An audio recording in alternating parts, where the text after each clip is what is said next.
Kembali di Metro Siang, pemirsa, gencatan senjata hingga saat ini masih berlaku di Palestina. Namun sejumlah serangan Zionis Israel masih terjadi. Belum lagi Presiden Amerika Serikat Donald Trump yang belakangan menuai kontroversi telah mengusulkan proposal Amerika Serikat mengambil alih Gaza dan memindahkan warga Gaza ke sejumlah negara tetangga. Nah, bagaimana seharusnya gencatan senjata bisa menjadi harapan perdamaian di Palestina? Apa yang bisa dilakukan umat Muslim dan negara-negara di dunia untuk menghentikan genosida dan memastikan tanah Gaza hanya untuk warga Palestina? Berikut ulasan jurnalis Metro TV Al-Hadi Habibi bersama Direktur Ma'had Ali Babusalam Al-Hanafiyah Matangkuli di Aceh Utara, Tengku Zulhairi.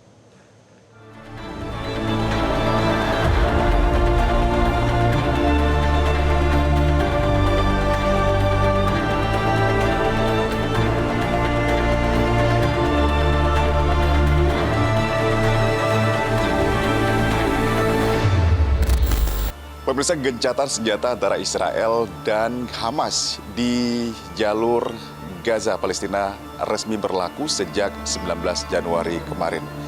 Gencatan senjata ini sekaligus mengakhiri agresi brutal yang dilakukan Israel selama 15 bulan atau sejak Oktober 2023. Lalu apa yang bisa dilakukan oleh masyarakat dunia agar perdamaian di Timur Tengah ini bisa terus tercipta? Dan saya akan membahasnya bersama dengan cendekiawan Muslim asal Aceh yang juga akademisi dari UIN Araniri Banda Aceh, Dr. Tengku Zulhairi. Assalamualaikum, Tengku. Waalaikumsalam warahmatullahi wabarakatuh. Ya, Tengku, gimana tanggapan Tengku terkait dengan gencatan senjata antara Israel dan Hamas di Palestina? Pertama, kita sebagai umat Islam tentu bersyukur atas gencatan senjata ini karena mengakhiri penderitaan 15 bulan yang dialami oleh warga Palestina di jalur Gaza.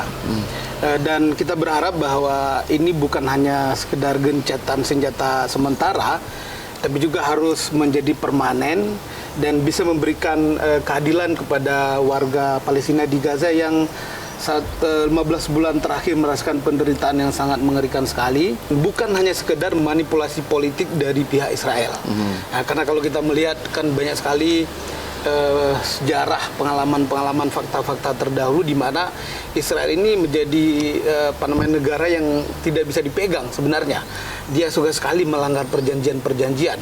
Bahkan kemarin setelah gencatan senjata mereka juga masih membunuh warga Gaza di Rafah, ya kan? Masih menembak anak-anak Palestina. Jadi oleh sebab itu kita betul-betul berharap agar dunia internasional itu betul-betul memonitor agar Israel ini betul-betul patuh terhadap gencatan senjata sehingga warga Palestina bisa merasakan kedamaian setelah 15 bulan mereka merasakan kepedihan yang sangat berat-berat sekali. Kita berharap yang pertama sekali PBB dan juga organisasi kompresi Islam secara khusus dan juga negara Islam secara umumnya agar betul-betul mengawasi gencatan senjata ini sehingga Israel ini dia tidak melakukan pelanggaran. Kita berharap agar masyarakat dunia ini betul-betul membantu merekonstruksi kembali jalur Gaza yang sudah sangat hancur. Ya kan, kalau kita perhatikan video-video dan gambar-gambar yang bertebaran di berbagai platform media sosial, di berbagai media juga ya, kita akan melihat betapa kehancuran yang sangat dahsyat terjadi di jalur Gaza. Bagaimana agar warga Gaza ini mendapatkan keadilan? Ya kan, bagaimana agar Gaza yang sudah hancur ini bisa dibangun kembali? Karena itu adalah hak warga Palestina. Karena itu adalah hak warga Palestina yang hidup di jalur Gaza. Memastikan agar ini bisa terlaksana begitu, tidak hanya gencatan senjata yang sifatnya temporary ya, tapi juga bisa berujung pada perdamaian yang permanen begitu. Ya. Jadi saya melihat bahwa permanennya perdamaian di Palestina itu akan terwujud ketika Palestina memperoleh haknya itu untuk merdeka. Persoalan yang paling krusial saat ini adalah pihak Israel tidak mau hadirnya solusi dua negara. Jadi mereka tidak mau warga Palestina ini memperoleh negara, ya kan, yang betul-betul terjaga kedaulatannya. Karena kalau lahir sebuah negara Palestina yang ya mungkin PBB sudah mengakui, tetapi Israel sampai hari ini dia tidak mengakui kedaulatan Palestina, sehingga mereka terus saja menyerang warga Palestina, merampas hak warga Palestina, mencaplok tanah-tanah warga Palestina. Nah, jadi oleh sebab itu ya mau tidak mau masyarakat dunia harus melihat bahwa inti dari persoalan ini adalah dari pihak Israel sendiri, ya kan? Nah, oleh sebab itu ya umat Islam harus betul-betul berdiri pada saf terdepan dalam rangka mendorong agar Palestina ini bisa merdeka dengan cara membantu Palestina dari dalam berbagai bentuk bantuannya, baik diplomasi, ya kan, bantuan secara finansial dan berbagai bantuan-bantuan yang bisa kita berikan, ya kan, yang pada intinya adalah kita harus bisa mendorong kemerdekaan Palestina. Nah, kalau kita amati juga kan dinamika geopolitik dunia, ini kan seharusnya juga memberikan semacam optimisme bahwa perdamaian di Palestina, jalur Gaza ini bisa tercipta begitu. Mengingat saat ini juga Amerika Serikat telah dipimpin oleh Donald Trump. Nah, kalau Tengku melihat sendiri, apakah ini ada harapan begitu dengan kepemimpinan Trump? Ya, jadi saya melihat bahwa kepemimpinan Donald Trump sebagai Presiden Amerika Serikat ini, mungkin bukan kita secerca harapan ya, tetapi dia kalau karakter dia sebagai pengusaha, dia mungkin cenderung tidak suka kepada konflik. Jadi ketika dia tidak suka kepada konflik, ini sebenarnya bisa membuat kita bisa memberikan pandangan kepada dia bahwa konflik di Palestina itu harus diselesaikan, ya kan, bahwa inti daripada persoalan yang terjadi di Palestina ini adalah adanya pendudukan, penjajahan yang dilakukan oleh Israel terhadap warga Palestina. Kalau betul-betul Donald Trump ini ingin agar konflik ini bisa cepat selesai, tentu jawabannya adalah bagaimana Donald Trump ini agar dia ikut mendorong kemerdekaan Palestina, ya kan? Ya mungkin solusi yang selama ini digembor-gemborkan oleh Barat gitu ya, solusi dua negara Israel dan Palestina, kalau memang mereka serius ya silakan dibantu wujudkan gitu kan. Kalau memang mereka ingin agar konflik ini cepat selesai gitu. Tetapi kita sebagai umat Islam juga harus selalu waspada bahwa memang mereka menggembor-gemborkan solusi dua negara, tetapi di sisi lain kita melihat ketika Israel menyerang umat Islam di Palestina di jalur Gaza khususnya, ya kan, jadi justru negara-negara Barat justru membantu Israel gitu ya, jadi berdiri di pihak Israel yang padahal warga Palestina dia memiliki hak untuk hidup dalam kedamaian, hidup jauh dari konflik dan juga berhak atas kedaulatan terhadap negaranya.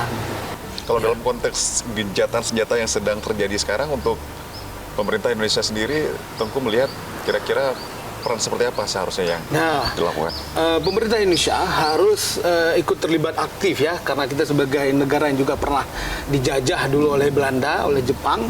Oleh sebab itu di masa gencatan senjata ini kita harus terus ikut terlibat dalam diplomasi internasional.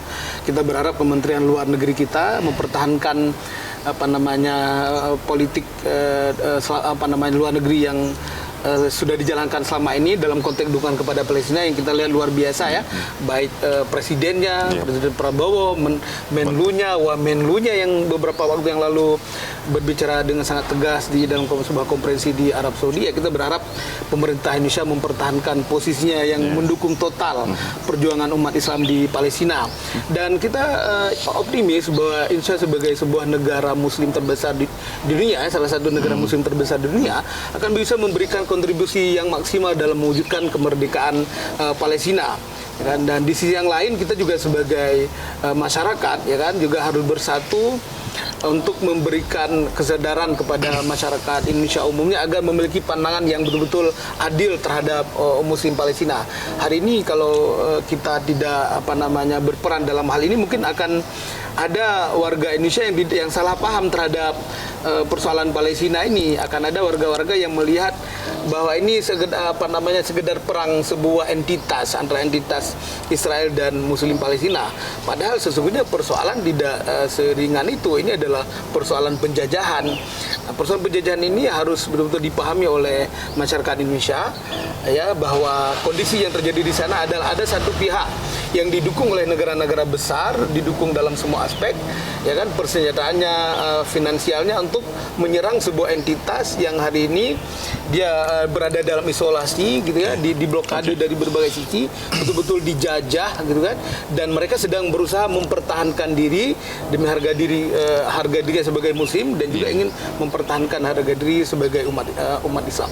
Oke, baik, terima kasih Tengku atas waktu dan perbincangannya. Ya, sama-sama. Terima kasih. Makasih banyak. Dan itu dia pemirsa perbincangan saya bersama dengan akademisi dari UIN Araniri Banda Aceh, Dr. Teguh Haji Zulkhairi MA. Kita jumpa lagi di Hikmah Siang berikutnya dari Banda Aceh. Al-Hadi Habibi, Fahmi Reza, Metro TV. Jelajahi cara baru mendapatkan informasi. Download Metro TV Extend sekarang.